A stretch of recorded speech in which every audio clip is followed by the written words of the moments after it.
Geçmişten bugüne nasıl geldiğimizi anlatmak istiyorum.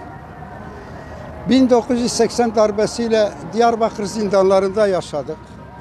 Hepiniz bilirsiniz ki o dönemdeki zulüm asla ve asla ne unutulabilir ne de anlatılabilir.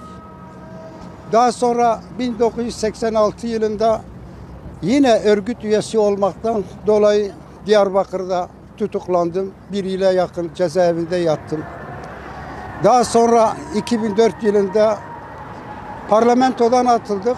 Leyla Zana, Hatip Dicle, Sedat Yurttaş, Mahmut Anılak, rahmetli Orhan Doğan cezaevinde yine yattık. 2016 yılında yine kayyum atandı. Yine o dönemde kısa bir süre cezaevinde yattık. Şunu ifade etmek istiyorum. Bütün bunları yaşadık ama asla ve asla ödün vermedik.